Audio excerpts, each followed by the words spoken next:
tsara ianao mandrapiaviny ilay tompo anjananitra ilay ray zay be fitiavana no masiana mpitantana ko maheretsa ny sekoly movondona sosay tsy andalaia amin'ny asa fanabeazana abandesonany tanimazana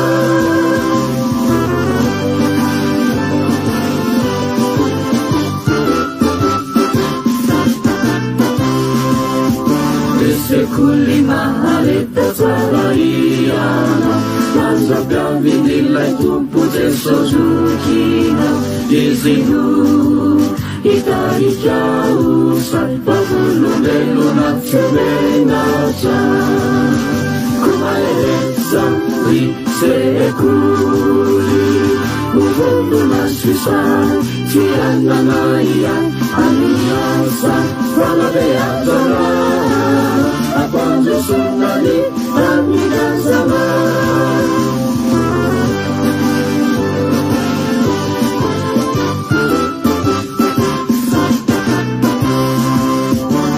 sekoly mahareta tsara iana mandrapiaviny ilay tompo zay sarana lay fanahy imasinany no ampaherinay zanazany ko maheretsa ny sekoly movondona sosay tsy ananaia amin'ny asa fanabeazana abandesonany tanimazana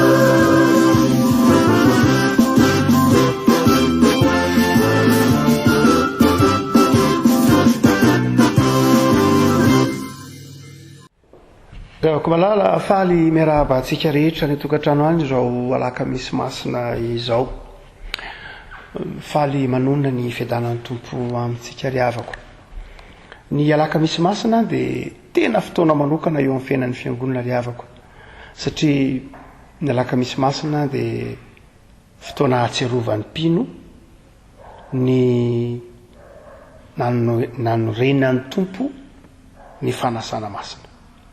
Alaka misy masina tahaka izao no ahatsiarovantsika rehetra fa Jesosy nanorina ny Eukaristia ka nanafatra ny mpino, nanafatra ny fiangonana hoe ataovy izao ho fahatsiarovana. Noho izany dia fantatra fa ahatsiaro fahabangana lehibe tokoa isika mpino ny aminy hoe tsy mandray fanasan'ny tompo ny alaka misy masina. Fantatra izany fahabangana izany raha amin'ny maha-olombelona. Fantatra fa tsy amin'ny fahazarana nefa no mahatonga antsika ahatsiaro amin'ny fahabangana izany, fa tena amin'ny mahampino antsika mihitsy. Satria ny fanasana masina dia mampiombona antsika amin'ny tompo, ny fanasana masina dia mampiombona antsika samy sika ao amin'ny tompo. Na dia maro antsika dia iray ihany ao amin'ny tompo, ary amin'ny alalan'ny Eukaristia no anehoana amin'ny fomba hita maso izany fampiraisana antsika ho iray izany. Noho izany dia amin'ny mahafiangonana ny fiangonana, amin'ny mahampinonao dia mahatsiaro fahabangana amin'izany fandraisana fanasan'ny tompo tsy handray amin'izay endrika hitana azy izany ianao ny alaka misy masina ity. Kanefa rehefa koa malala etona dia mampatsiaro ny tantaram-piangonana isika. Ny FJKM zany dia fiangonana telo no nanome azy vokatry ny asan'ny misiona telo. Dia ny misionan'ny LMS izay nanome ny fiangonana antsoina hoe fiangonan'i Kristy eto Madagasikara. Ny misionan'ny protestanta frantsay izay nanome ny fiangonana antsoina hoe fiangonana ara-pilazantsara eto Madagasikara. Ary ny misionan'ny Frenjy izay nanome ny antsoina hoe fiangonan'ny Frenjy malagasy. Ireo misiona telo ireo izay niasa teto Madagasikara ny tamin'ny taonjato faha 2020 riavako dia samy nahatsangana fiangonana telo, samy tonga fiangonana avokoa. Dia ny fiangonana FPM zanaky ny protestanta frantsay, ny fiangonana FKM zanaky ny LMS, ary ny FFM zay zanaky ny Frentsy. Ireo no nitambatra na natambatra ka nanomeny antsona hoe FJKM. Tena samy nanana ny fomba n'ireo fiangonana ireo, samy nanana ny fomba, na dia ny hoe maha-frantsay fotsiny ny MPF ny FPM ary maha-anglisy fotsiny ny FKM, dia efa samy hafa izy ireo. Fa sao rehefa koa malala amin'ny Alakamisy masina ity dia atsiaro manokana fiangonana anankiray isika izay nanomeny FJKM, dia nantsony hoe fiangonan'ny Frentsy. Saika adiny mantsy izy io le afaka malala tao anatin'izay taona maro ny fandimizay. Fa ny fiangonan'ny Frentsy ry havako izay anankiray amin'ny nanomeny FJKM, ary ny fiangonana Ambotantely, ny fiangonana Ambotantely no reny fiangonan'ny Frentsy voalohany teto Madagasikara. Ny fiangonan'ny Frentsy ry havako malala rehefa mandray ny fanasan'ny tompo izy dia tsy mba mandray amin'ny fomba hita maso, tsy mihinana ny mofo izy zany ary tsy misotro amin'ny kapoaka rehefa mandray fanasan'ny tompony Frentsy. Rehefa manao batisa izy dia tsy mampiasa rano fa fanoloran-jaza ny itsony azy. Ny teny hoe batisa dia nampiasain'ny LMS, nampiasain'ny MPF, nampiasain'ny FPM sy ny FKM, fa tsy nampiasan'ny LMS, tsy nampiasan'ny Frentsy, fa fanoloran-jaza nampiasan'ny Frentsy satria tsy nampiasa rano izy. Ary tsy nataony hoe mpandray fanasan'ny tompo nampiasana azy tamin'izany fotoana izany, satria tsy mandray an'ilay fomba hita maso izy fa mambora ny lazany azy. Zany fiangonana zany dia anankiray amin'ny nanomeny FJKM, hoe rehefa mandray fanasan'ny tompo ianao dia tsy voatery handray mofo amin'ny fomba hita maso. Rehefa mandray fanasan'ny tompo ianao dia tsy voatery handray kapoaka amin'ny fomba hita maso.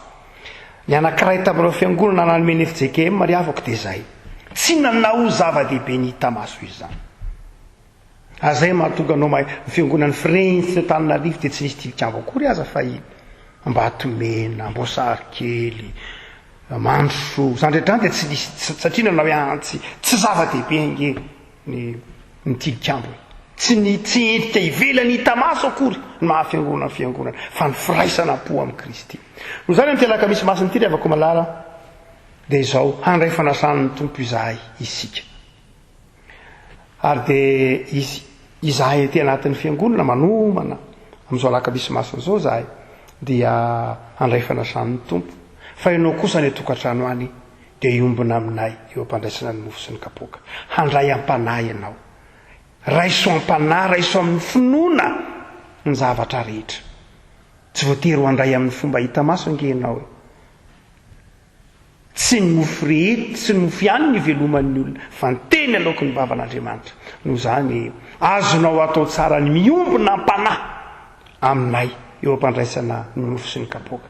Ka tsy tonga tetranon'Andriamanitra ianao miaraka aminay amin'ny Alakamisy masina ity, fa izao kosa ny tokantrano anao mandritra ny fotoana handraisanay, mandritra ny fotoana hanaovana ny sakramenta masina, dia mandray am-panahy koa ianao, miombona am-panahy raha teo koa ianao, ary eveo ary izay mihitsy moa ho mandray ny tena sy ny ranony tompo fa eo afovoanao Jesosy, ary azonao raisiny izy amin'ny finoana.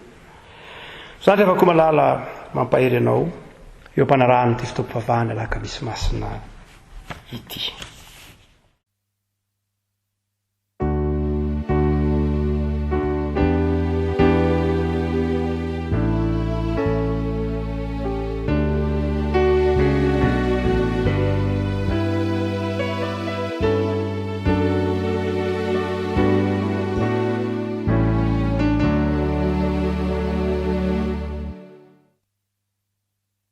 Ry ava-malala ao amin'ny tompo, faly miarabantsika rehetra tratra izao Alakamisy masina izao.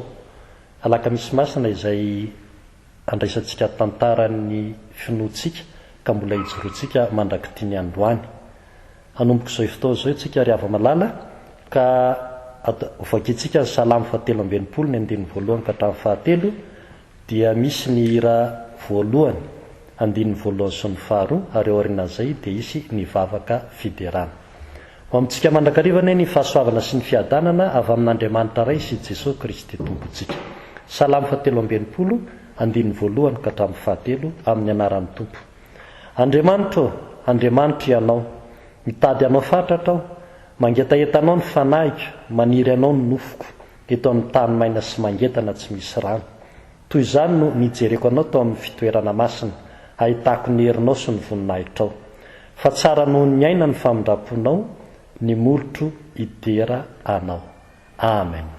Hira voalohany, andiny voalohany sy ny faharoa.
Iaraka ivavaka tsika toko. Ry Andriamanitra ray midera sy mankalaza anao izahay. Sotranao izao alakamisy masina izao, izay nanaovanao ny fanasana voalohany tamin'ny ireo mpianatra ary mbola toy izany fiangonana ijoroan'ny fononay mandrakity ny androany. Tindreto zay Tompo manondrika ny lohanay, nitahianay ny amin'ny izao fotoana izao. Amariny ny teninao fa raha misy roa na telo miantso ny anaranao dia eo afovoanay ianao. Ka miantso ny anaranao izahay mba anatrehanao amin'ny alalan'ny fananao masina. Dia izao fitompo vavahana izao ataonay ho fiderana sy fankalazana ny anaranao, ka dia aoka ho antiam-ponay no anatanterahana izany fiderana sy fankalazana ny anaranao izany, mba iseho ny voninahitrao ary ho aminay kosa ny fiadananao. Dia amin'ny anaran'i Jesosy Kristy no anaovana ivavakay. Amen. Iroso amin'ny hira efa nomanany ny korala mainto milaly ao ambohy tantely.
From the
dia tonga eo amin'ny fotoana iainona sy amakina ny tenin'ny soratra masina isika ry avana malala homantsika eo ampelantanana ary ny salamo 7:20 andinin'ny voalohany ka hatramin'ny 10.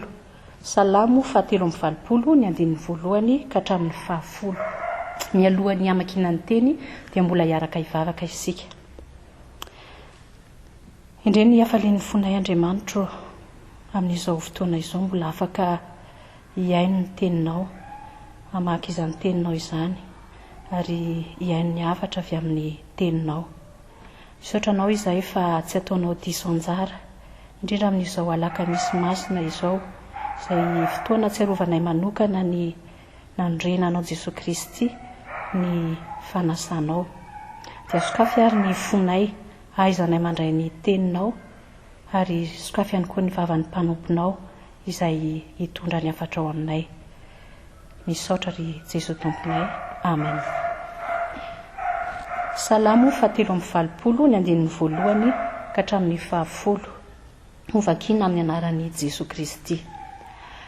Andriamanitro, aza mangina, aza miombava ianao ary aza mamitsaka Andriamanitro. Fa indro mitabataba ny fahavalonao ary izay mankalo anao dia manandratra ny lohany. Ny olonao no iokony amin'ny hafetsena ary miara-misaina amely izay voafinao izy. Hoy izy, avy ka andeha ho fongorantsika tsy ho firenena izy mba tsy ho tsarovana intsony ny anaran'i Israely. Fa efa niray tetika tokoa ireo ka nanao fanekena hanohitra anao dia nilain'ny Edomita sy ny Ismaelita, ny Moabita sy ny Agarita, ny Gebalita sy ny Amonita ary ny Amalekita, ny Filistina mba amin'ny ponina ny Tiro, ny Asiriana koa ny kambana taminy, tonga sandry ny taranaka Lota ireo. Ataovy tahaka ny Midiany izy ary tahaka ny Sisera sy Jabina teo amin'ny ony Kisona. Maty tany Endora ireo, tonga zeziky ny tany izy. Mola hotoizana ny famakina ny soratra masina.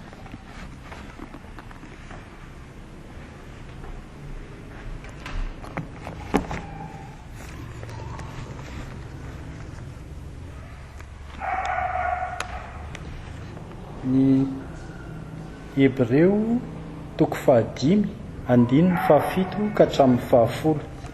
Hebreo 5 andininy 7 ka hatramin'ny 10. Mivaky toy izao. Tamin'ny andron'ny nofiny raha nanao fivavahana sy fangatahana momba amin'ny fitarainana mafy sy ny ranomasobe tamin'izay navonjy azy tamin'ny fahafatesana izy, sady voainao no ny fahatahorana an'Andriamanitra, dia nianatra fanarahana tamin'izay fahoriana nentina izy, na dia zanaka aza, ary rehefa natao tanteraka izy dia tonga loharanon'ny famonjena mandrakizay ho an'izay rehetra manaraka azy, fa notonon'Andriamanitra hoe mpisorona be araka ny fanaon'ny Melkisedeka. Ho faranantsika ny vaky teny ao amin'ny filazantsarany Marka 4:20 raisina eo amin'ny andininy 2:30 ka hatsahatra eo amin'ny andininy 2:70. Marka 4:20 andininy 2:30 ka hatramin'ny 2:70. Jesosy tao Getsemane. Ary tonga tany amin'ny saha izay atao hoe Getsemane izy, dia hoy Jesosy tamin'ny mpianany, mipetraha eto ianareo mandra-pivavako. Ary nitondra ny Petera sy Jakoba sy Jaona izy dia talanjona sady ora indrindra. Ary hoy izy taminy, fadiranovana loatra ny fanahiko toy ny efa ho faty mitoetreto ka mereta tory ary noho nandroso kelikely izy dia niankohaka tamin'ny tany ka mivavaka mba hialan'izany ora izany aminy raha azo atao ary hoy izy aba raiko ny zavatra rehetra hainao esory amiko ity kapoaka ity nefa aoka tsy ny sitrapoka neny atao fa ny anao ary avy izy ka nahita azy ireo matory dia hoy izy tamin'ny petera ry simona matory va ianao tsy nahazaka ny aritorina dia ora iray ihany aza va ianao miareta tory ianareo ka mivavah mba tsy hidiranareo amin'ny fakapanahy mety ihany ny fanahy fa ny nofony tsy manan-kery dia lasa indray izy ka nivavaka nanao ilay teny teo ihany ary noho niverina indray izy dia nahita azy matory fa efa nilondolondo ny masony ka tsy hitan'izay avaliny azy ary avy fanotelony izy dia nanao taminy hoe matory ary ankehitriny ka miala sasatra ianareo aoka izay efa tonga ny ora indro ny zanak'olona atolotra eo an-tanan'ny mpanota mitsangana andeha isika indro fa efa akaiky ilay mamadika ray masonao manamasinanay amin'ny fahamarinana teninao ny fahamarinana amen. Isaorantsika ny tompo nanomezany izany teny izany ka iraintsika ny hira fanampiny fa efatra ny andininy voalohany dia aorian'izay iroso amin'ny tory teny avy hatrany ny ray aman-dreny mpitandrina.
Zavako malala ny marika toko fa 4 andiny faharoa amby telopolo ka hatramin'ny andiny faharoa amby efapolo no voalahatry ny fetraketana ny ara-panahy izay ovakina hotoriana amin'ity alakamisy masina ity. Ny herinandro masina moa dia saika ny filazaraky ny marika no nalatsika riavana lay misy tantaray ny marika dia ndeha itsika amantatra kosa ny sitrapon'Andriamanitra amin'ity marika toko fa 4 andiny faharoa amby telopolo ka hatramin'ny faharoa amby efapolo ity. Efa novakiny avatsika teo ry avako malala izany tenin'Andriamanitra izany izy nisotra masina izany fa dia verenako vakina midika teny ombonana mba hampazava azy kokoa aminao. Dia verenantsika vakina midika teny ombonana mba hampazava azy kokoa aminao ry avako malala. Hafa mihitsy mantsy ry avako misy teny izay toy ny kely nefa mampazava atsipriany kokoa ity andiny sotra masina ity izay lazainy ny midika teny ombonana. Amin'ny anaran'i Jesosy dia tonga tany amin'ny sahata hoe Getsemane Jesosy mba amin'ireo mpianany ka hoy Jesosy taminy mipetraha eto ianareo mandra-pivavako. Fa nentiny Jesosy niaraka taminy kosa ry Petera sy Johany ary Jakoba dia nanomboka niorikototra sy feno tebotebo fatratra Jesosy ka niteny tamin'izy telo lahy hoe ory dia ory ny fanahiko ka ila afaty aho nijanona eto ianareo ary miareta tory. Dia nandroso kely Jesosy ary niankohoka ny te hitany ka nivavaka mba hialany zany ora fijaliana zany aminy raha azo atao.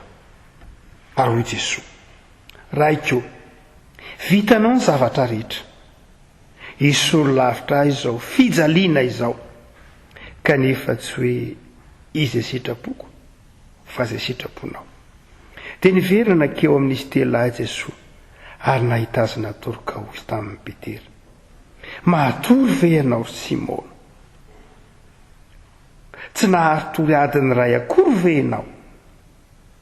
Miareta tory ianareo ary mivavah mba tsy ho azo ny fakapanahy.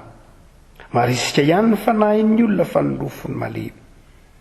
Dia niataka indray Jesoa ary namerina ny vavaka nataony teo. No niverina nakeo amin'izy telo lahy izy dia mbola nahitazana tory fa efa navesatra ny masony ka tsy hitan'izay avaly an'i Jesoa. Ary niverina fanotelony teo amin'izy telo lahy Jesoa dia nanao taminy hoe mbola matory sy miala sasatra ihany fa ianareo. Ampy izay. Tonga ny fotoan'andro indro efa tolotra eo am-pelatanan'ny mpanota ny zanak'olona. Mitsangana atao isika andeha indro efa kaiky ilay hanolotra. Ray masonao manao masinana amin'ny fahamarinana ny teninao ny fahamarinana. Ravako malala eto amin'ity marika toko 520 ity lay faratapo ny ady sarotra nataon'i Jesoa. Faratapon'i Jesoa zay lazain'ny filazantsara Matio fa ny voadinitra ary toy ny ra ny dinitra Jesoa tao Getsemane. Ady sarotra zay natrehin'i Jesoa hitondra ny fahotany zao tontolo zao, hitondra ny fivadiany zao tontolo zao, hitondra ny fialany zao tontolo zao tamin'Andriamanitra. Mila zavatra efatra lehibe ry havako malala ampianariny ty marika toko 520 ty ho antsika pio. Ny voalohany indrindra dia izao ry havako malala. Mila fampahirezana amin'ny hafa ny mpino. Rehefa ao anatin'ny ady sarotra ny mpino ry havako malala dia mila fampahirezany namany izy. Eto dia Jesoa. Fantatry Jesoa ny zavatra rehetra, ny filazany tsara marika indrindra tanisa fa betsaka amin'ny mpianatra Jesoa. Ary rehefa tena tonga ao anatin'ny fotoana sarotra Jesoa dia nitokana tao Getsemane. Ary tao Getsemane Jesoa dia melony tao Getsemane, tolomany ambavaka tao Getsemane dia niantso azy telo mirahalahy izy, Petera sy Jaona ary Jakoba. Iara mivavaka aminy, iara mitolona mivavaka aminy. Tsika sendrasendra loatra kory reo safidy anankitelo reo avako malala. Tsika sendrasendra loatra kory reo safidy anankitelo reo. Fa nofidian'ny tompo manokana izy telo mirahalahy, iara mivavaka aminy, mba ho mpampahiry azy. Jesoa ary havako malala rehefa tao anatin'ny ady sarotra, niangavy, nangataka ary nifidy mpiara-miasa taminy, miara mivavaka aminy. Ko maika mofa isika ry havako. Zava-dehibe ry havako ny fiombonam-bavaka ao anatin'ny ady sarotra. Zay ny ampianariny marika antsika voalohany amin'ny tendininy ity hoe Jesoa aza zanak'Andriamanitra. Jesoa aza zanak'Andriamanitra. Rehefa tonga tao anatin'ny fotoana mafy tamin'ny fiainana izy dia mbola nifidy ho mpiara-mivavaka taminy. Ka iza isika ry havako malala? Iza isika? Tsika marefo, itsika mety kivy, tsy ila ny fiaraha-mivavaka amin'ny hafa. Marika toko 520 ry havako malala dia mampianatra antsika manao hoe tena ilaina ny fiaraha-mivavaka rehefa anatin'ny ady sarotra ianao. Dia mifidiana olona tahaka ny nataon'i Jesoa, mifidiana olona hitokisanao, iarahanao mivavaka. Rehefa indray tonga ao anatin'ny zava-manahirana ianao, rehefa indray tonga ao anatin'ny zavatsarotra ianao dia mifidiana Petera sy Jaona ary Jakoba, iara-mitokana aminao. Zay ny voalohany ry havako malala. Zava-dehibe ny fiaraha-mivavaka rehefa ao anatin'ny ady sarotra isika. Asa raha takatao amin'izao fotoana sarotra ao anatin'ny alovantsika rofina aretina mitrangy era-tany izao itsika atao anatin'ny fiangonam-botantely fotsiny ihany efa misy betsaka ny zanakapelezana izay efa nandao atsika tao anatiny zao valana retina zao ny ampitan-dranomasina misy vitsivitsy izay efa nandao zany ndry avako malala tena zavatra sarotra nalovan'ny firenena nalovantsika zao vaorana ambaran'ny tompo tezao ry avako ny fampahirezantsika ry avako dia ny fiaraha-mivavaka fa ny faharoa zay ampianary marika eto ry avako amin'ity toko 720 ity dia izao ay reto mpiara-mivavaka reto ry avako raha vao niataka tamin'i Jesosy dia natory Jesosy ny teny azy telo lahy manao hoe eo nareo telo lahy dia mba hito mivavaka fa izao hiataka kely satria misy zavatra manokana indray horesahako amin'Andriamanitra manokana zay tsy horesahako aminareo telo mirahalahy fa zao entiko nareo telo mirahalahy nitokana mivavaka etsy nareo telo mirahalahy za kosa hiataka kely aminareo fa hiresaka manokana amin'Andriamanitra indray misy zavatra tsy resahako aminareo telo lahy manokana fa resahako amin'Andriamanitra manokana misy zavatra angatahako amin'Andriamanitra manokana ny hoe sory amiko ty kapoka ity fa izao hiataka kely aminareo zany eo anatin'le fimbonam-bavaka izy efatra amin'ny rahalahy dia mbola niataka Jesosy tianana fotoana manokana indray amin'Andriamanitra fa namela azy telo mirahalahy kosa hitokana hivavaka indrisany efa vomarika fa natory izy telo mirahalahy raha vao niataka tamin'i Jesosy ay ny elanelana ry avako malala na dia taza maso aly Jesosy ao ambadika ao ny elanelana kely fotsiny ihany amin'ny olona mipino sy Jesosy dia mampatory ny mpino rovina mpino matory eo anatin'ny vavaka ry avako matory ny fiangonana matory ny mpino matory ry Petera sy ry Jaona sy ry Jakoba raha vao miataka amin'i Jesosy raha vao misy elanelana eo amin'i Jesosy ary raha vao tsy mahatakatra ny dikany zavatra lazain'i Jesosy taminy reo natony nampatory azy afako malala tsy takany hatrany amin'ny voalohany marika dia efa niteny manao hoe Jesosy ankenyteny tsy maintsy ho fato amin'ny azy fijaliana Jesosy ankenyteny fa tsy maintsy ombona amin'ny azy fijaliana tsy maintsy ho kapoana tsy maintsy ankirifiry tsy maintsy hijaly toy ny filazan'ny marika azy hoe efa mafy ny foniko nga azony zany ry Petera moa dia niteny mihitsy manao hoe sanatria aminao ny ho fato amin'ny azy fijaliana sanatria aminao ary mbola niteny raha Petera sy mpianatra manao hoe raha mbola mivadika aminao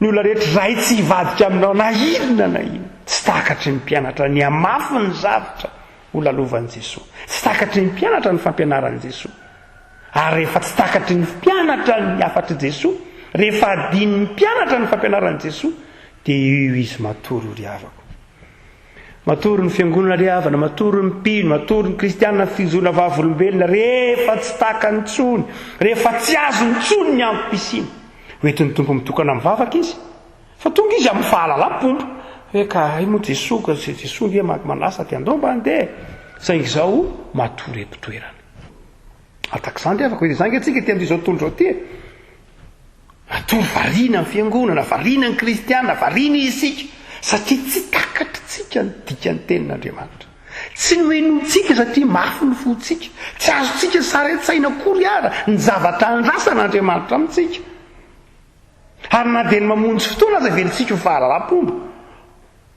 hoe ka Jesosy moa miteny azy telo lahy dia andao dia mandeha kataona moa ny andahan'i Jesosy andao zalahy mba andeha fa dia manahirana ny andahan'i Jesosy ary dia na dia ny fiangonana dia mety ho zany koa no eritreretintsika azy sanatria andao mba hiangona fa dia olona manakajo ohatry hoe dia tsy mba hiangona ohatry mamenatra zany tsy manam-piangonana zany ohatry mamenatra zany tsy mivavaka zany ohatry mamenatra ho fiarahamonina zany hoe tsy manam-piangonana reny ary dia rehefa tonga nefa ry avako malala dia matory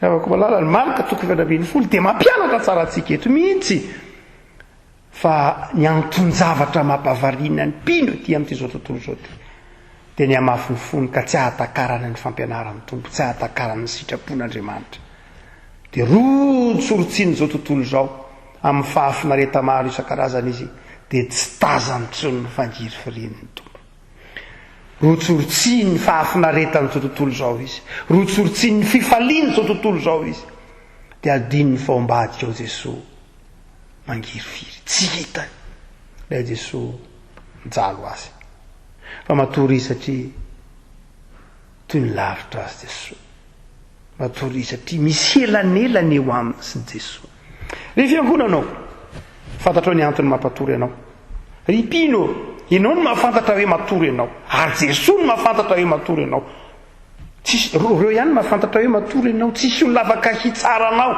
tsy ny olombelona mihitsy no mitsaranao matory le fiangonan'ry zany na matory ry olona ry zany ampanahy tsy mahazo mitsaranao an'izany tsisy afaka mitsaranao an'izany mihitsy ianao ihany no afaka mitsara ny tenanao hoe to matory azany sy Jesosy no afaka mitsaranao hoe to matory azany to matory ampanahy zany tsy misy olona mahana fahefana afantatra zay toromasom-panahanao to Getsemane fa Jesosy rery ihany no afaka mitsaranao ankehitriny manao hoe mifoazy matory ianao zany sy ny tenanao fotoana fandinihitena zany maraka tsoky fatraben'ny folo zao alaka misy masina zao ry avaka fotoana andinihitena ny amin'ny hoe matory ampanahy eza zany fotoana hitsarana Jesosy anao hoe mifoaza aza manalavitra mifoaza sady dio ny afatra nampitaina taminareo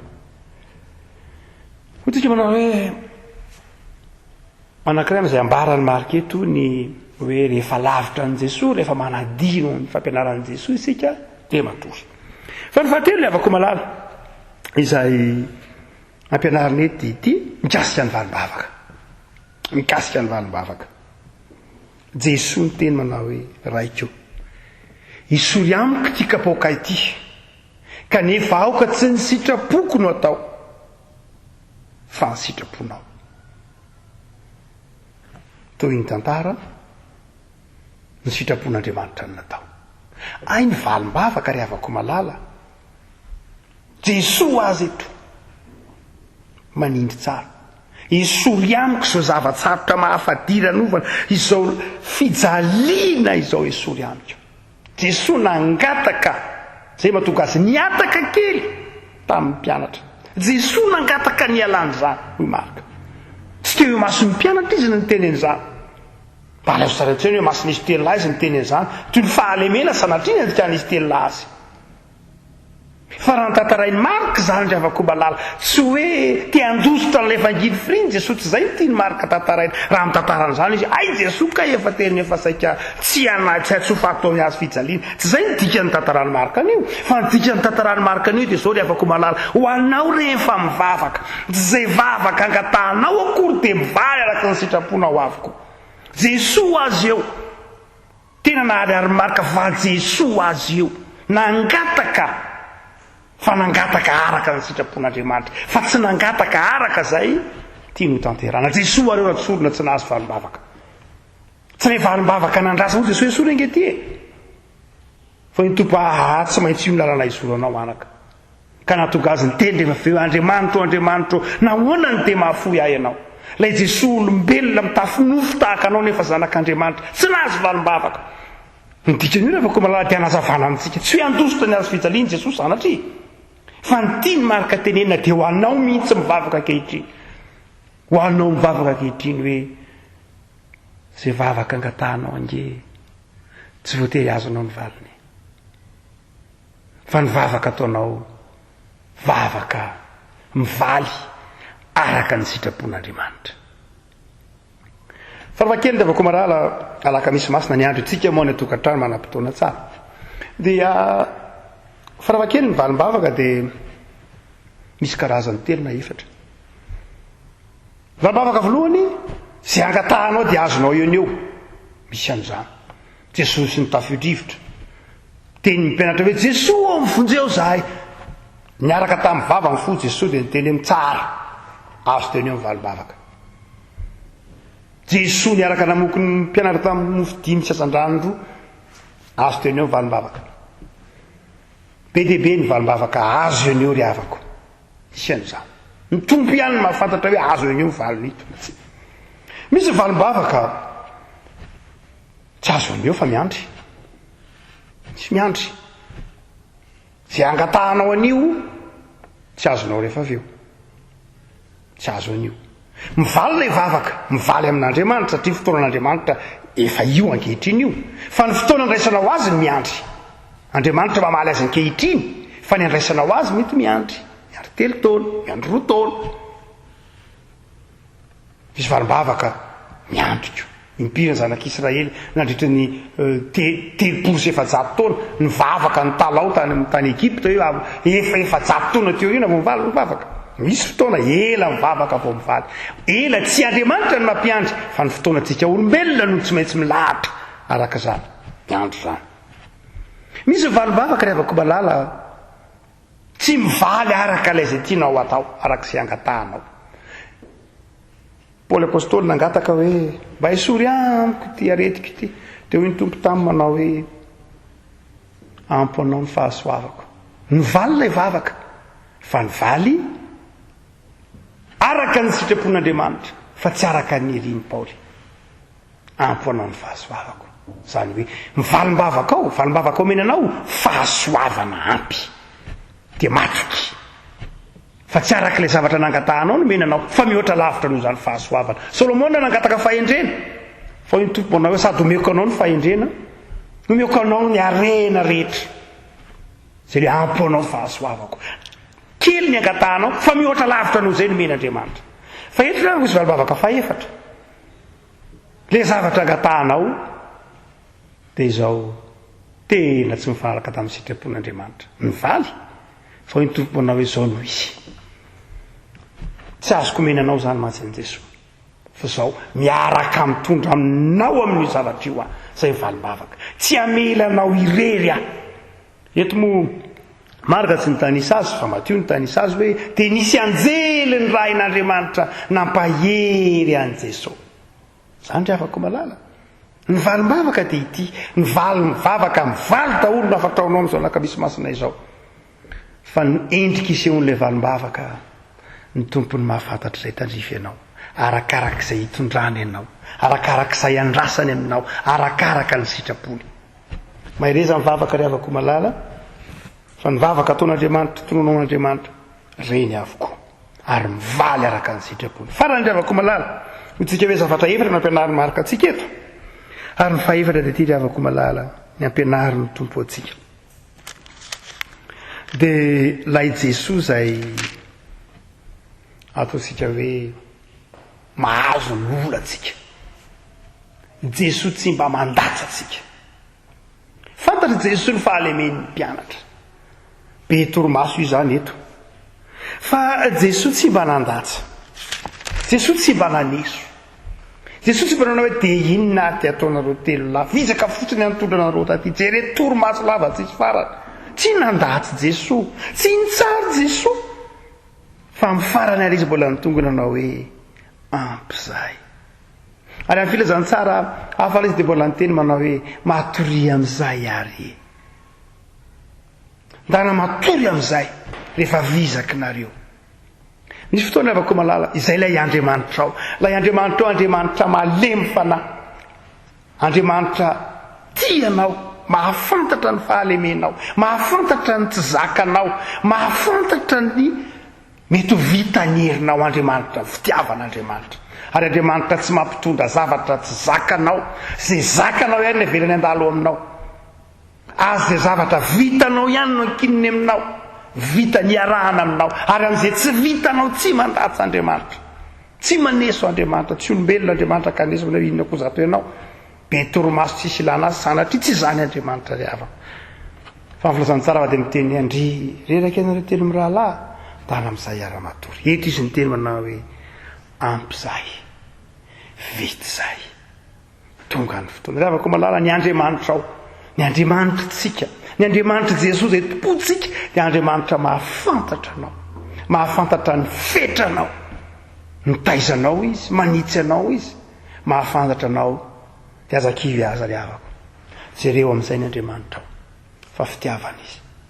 Dia mivavaha mandrakariva mibeba hoe tompo aza velanao atory aho, tompo mifona aminao ara matory, tompo mifona aminao ara nisy elalerana taminao ka tsy takatro ny sitraponao, mifona aminao ara ntsara anao ka tsy azoko ny valim-bavaka izay menao aho, fa fantatra fa kainao mahafantatra mihoatra noho ny afantarako ny tenako azy. Ivavakantsika ry havako, tompo alakamisy masina ny andro, tsaroany manokana ity alakamisy masina ity ny nanorenanao ny sakramenta ny fanasan'ny tompo. Tsaronay manokana ny nanasanao ny tongotry ny mpianatra. Tsaronay manokana ny etaetanao iara-mivavaka amin'ny fiangonana, etaetanao iara-mitokana tamin'ny mpianatra ao, mampianatra anay ianao tompo, fa ao anatin'ny ady sarotra dia fiaraha-mivavaka no heroan'ny mpino. Mampianatra anay ianao fa ny fiatahana aminao sy ny tsy fahafantarana ny sitraponao torimaso meviny. Mampianatra anay ianao fa ianao Andriamanitra mamaly ny vavaka ataonay araka izay fantatrao fa mahasambatra sy zakanay. Mampianatra anay ianao fa mahafantatra ny tenanay, ny mahaizay anay. Alaka misy masina ny andro tompo, fangio zahay, atsiaro ny fitiavanao, ny fangiry firinao no mitondra fahasambaranao anay, ny fiaretanao ny mafy indrindra ao anay no ndraisanay famelan-keloka. Dia amin'izao alaka misy masina izao, meteza tompo, oeto foanay, ampahery anay any amin'isa tokantrano sy netam-batan'olona. Amin'ny anarany Jesosy Kristy mpamonjy, nanaovanay izany vavaka izany. Ary mbola iombonanay ilay vavaka nampianarinao anay manao hoe rainay izay ao any an-danitra.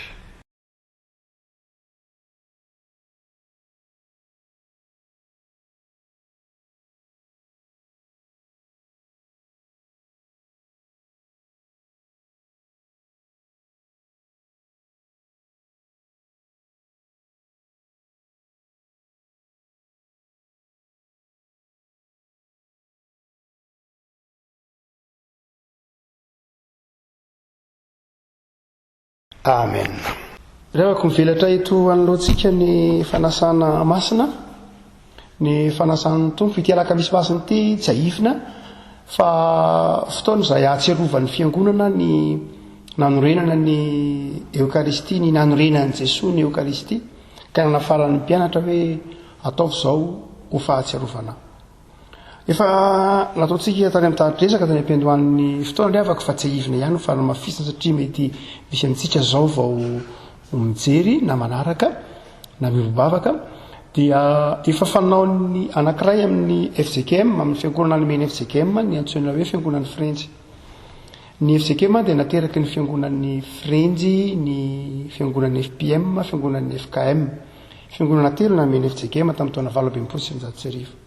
Ka anankiray amin'izany fiangonana izany ny Frenjy. Ny Frenjy izay teto Ambotately no niorina, ny Frenjy izay reny fiangonana Ambotately, ary teto no nanombohan'ny Frenjy ny asa fitokana filazantsara. Ny Frenjy dia fiangonana izay rehefa mandray fanasan'ny tompo izy dia tsy mandray ny mofo sy ny kapoaka amin'ny fomba hita maso akory, fa ampanana raisany izany. Raha miteny ny mpitarika, ny mpitandrina manao hoe raiso hany dia tsy mandray mofo amin'ny fomba hita maso akory izy, fa mandray izany ampanahy. Ary raha miteny ny fiangonana manao hoe mpitandrina manao hoe sotrona rehetra ity dia misotro ampanahy izy.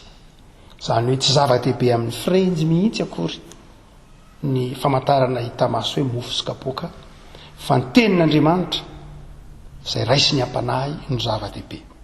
Ka amin'ny alaka misy masina ity rehefa malala dia mitaonanao hatsiaro zany fomba ny fiangonana anankiray tamin'ny FJKM izany.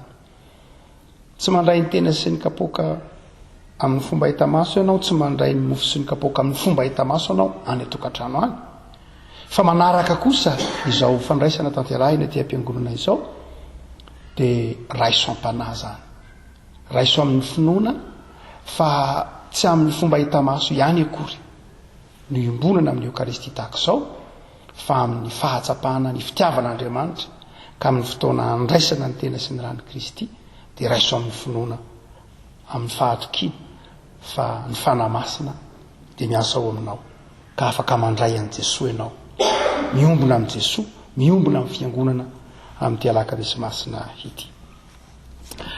Ny ila ilay avako malala izay ataontsika dia aoriany hira izay efa nomanany koral ambotantely dia hiarika ny fanasana masina tsika ka anao ny hira izay efa nomanana ny koral ambotantely.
o Jesosy Kristy tompontsika, izaho no mofo finaina. Ity no mofo izay nidina avy any an-danitra mba tsy ho faty izay mihinana azy.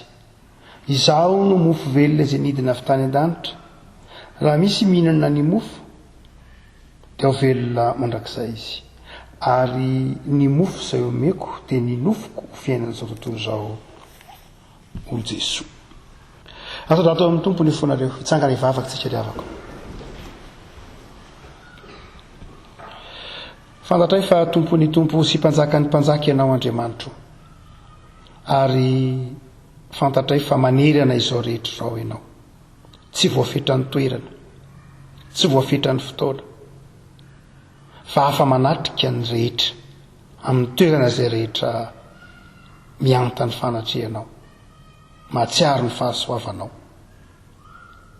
Dia fantatray tompo fa eto afovoanay fiangonana ianao ankehitriny, ary eto afovoan'ny fiangonana ny tokantrano any radio koa, dia misaotra anao zahay fa izao alakamisy masina izao ahatsiarova ny fiangonana nanorenanao ny Eukaristia tamin'ny alalan'i Jesosy zanakao. Famantarana hitamaso zany, mampiombona anay aminao. Koa meteza tompo handray ny fisaoranay sy ny fankasitrahanao ataonay ankehitriny noho zany famelan-keloka natolotrao tamin'ny alalan'i Jesosy zanakao ka aseho ny famantarana hitamaso ankehitriny zany. Raiso tompo ho voninahitra izay tanterahana fiangonana ankehitriny, ary meteza ho eo afovoanay rehetra noho Jesosy Kristy zanakao. Dia avelaon'ny feonay iombona amin'ny feon'ireo martiora efa sambatra aminao, ireo havana efa nelo lalana anay, iombona amin'ny feon'ireo arkanjely arinalina, ireo anjely arivoarivo, hiteranao manao hoe masina, masina, masina Jehovah tompo, feno voninahitra ao izao rehetra tompo. Amen. Masina, masina, masina, Jehovah tompo, feno nivo ninahitra.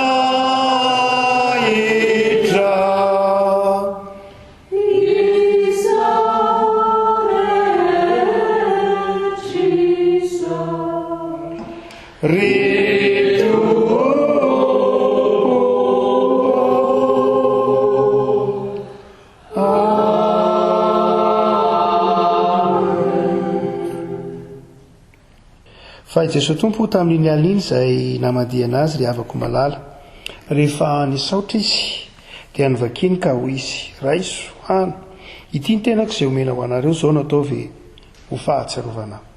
Dia arak'izany koa ny kapoaka rehefa ninana izy dia hoy Jesosy, nosotroa amin'ny tianao rehetra fa ity ny rako, dia ny amin'ny fanekenana vaovao izay alatsaka ho an'ny rehetra ho famelan-keloka.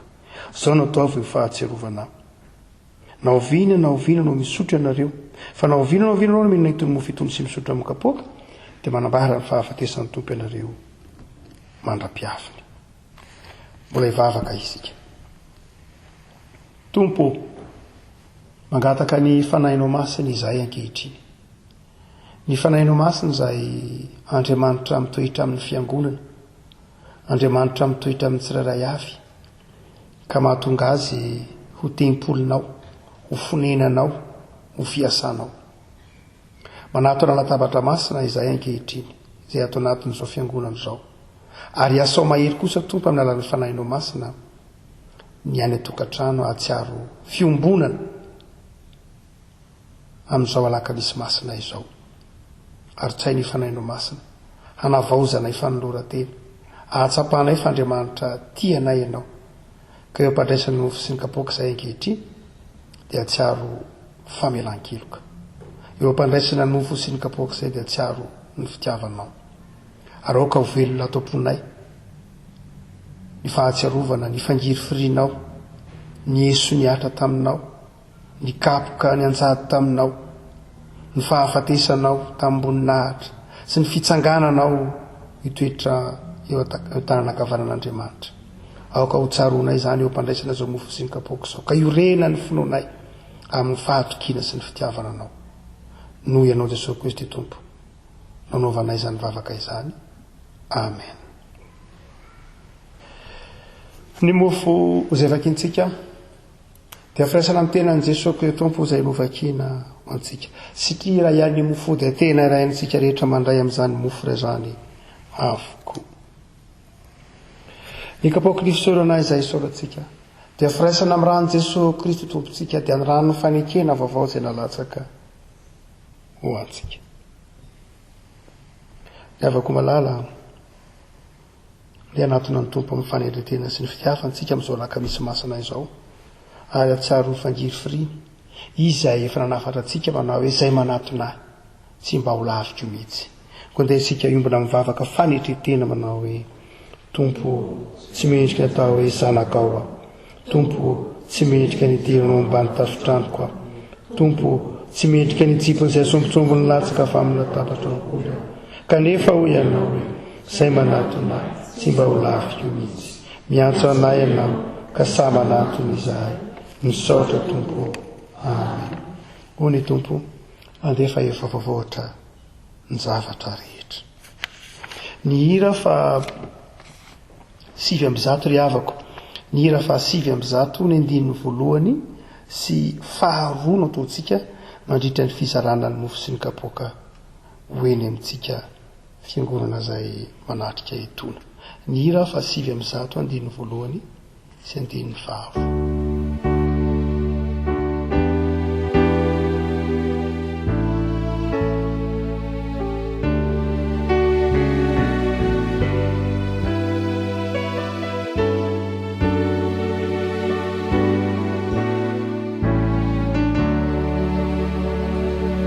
Entokazarao ampianakavin'ny finoana izany.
Hoy Jesosy Kristy Tompo, raiso ano ity ny tenako izay nomena ho anareo izao natao ve ho fahatsiarovanao ny Tompo.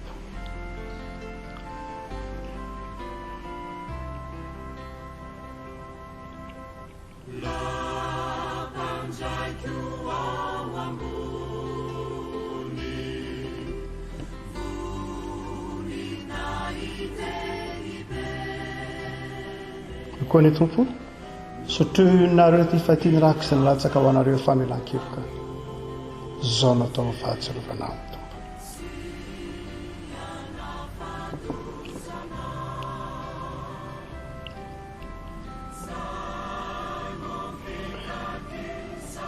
Hivavaka isika. Tompo, tsy voafetra ny famantarana hita maso tokoa ianao, fa afaka mandray anao Jesosy zahay ampana ankehitriny, afaka mandray anao amin'ny fotoana rehetra koa aza. Ko misaotra Tompo fa teto voanay ianao, dia atao velona ty anatinay Tompo ny finoana sy ny fahatokinanao, fa ny Andriamanitra dia Andriamanitra velona, ny Andriamanitra dia Andriamanitra nandresy ny fahafatesana tan'olany Jesosy zanakao ho anay. Ko engany Tompo anatin'izao ady sarotra izao lalova ny fireneny izao tontolo izao, dia hivoaka mpandresy izahay ary tsy ho kivy, tsy ho raviravin-tanana, satria manan'Andriamanitra tsy voafetra. manan'Andriamanitra mainy zavatra rehetra. Ny sakrameta niombonanay dia avoka-tsoa eo amin'ny fiainanay. Mianta aminao zahay, miangatahanay Tompo, dia mitoery aty anatin'ny fonay fa izany no irinay sy angatahanay. Amen. Mitoerati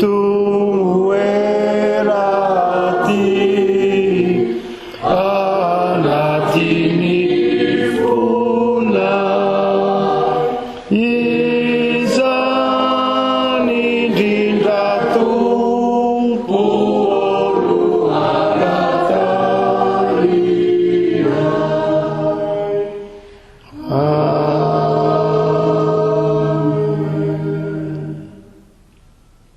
Soran'Andriamanitra tsika ny afaka malala fa afaka mamarina izao fotoam-pavahana raka misy masina izao. Soran'Andriamanitra fa afaka niombina mibavaka ary na dia eo aza ny tsy fafahana miangona taty amin'ny tranon'Andriamanitra ho an'ny maro, dia misoran'Andriamanitra kosa tsika fa tsy resiny izany ny finoantsika ary mbola mahatsiaro ihany, mahatsiaro mihitsy nanorenan'ny tompony sakramenta masina ka niombona tamin'izany isika. Ny hira fa 430 andininy voalohany avy no imbonantsika atao alohan'ny tsodrano, ary ny 430 andininy faharoa ao arinan'ny tsodrano, 430 andininy voalohany mialohan'ny tsodrano, ary 430 andininy faharoa ao arinan'ny tsodrano.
Toy izao ny afatra ho antsika izay vao avy nandray ny tena sy ny ranon'ny Tompo ry havako malala.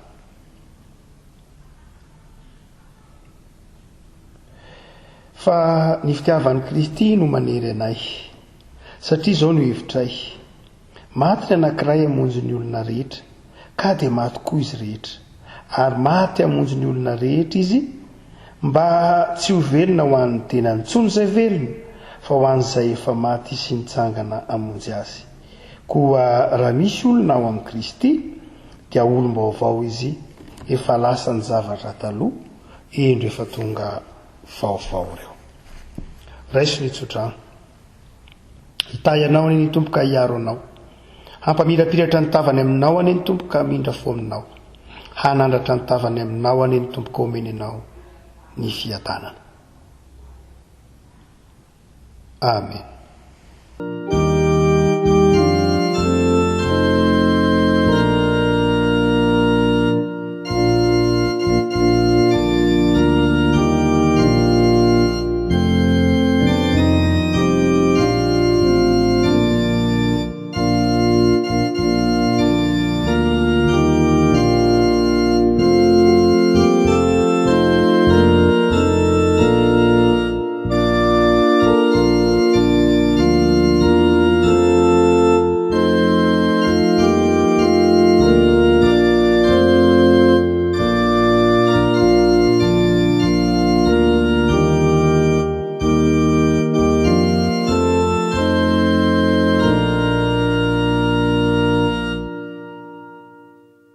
Ho an'Andriamanitra irery ny voninahitra amin'ny anaran'ny Ray sy ny Zanaka ary ny fanahy masina. Amen.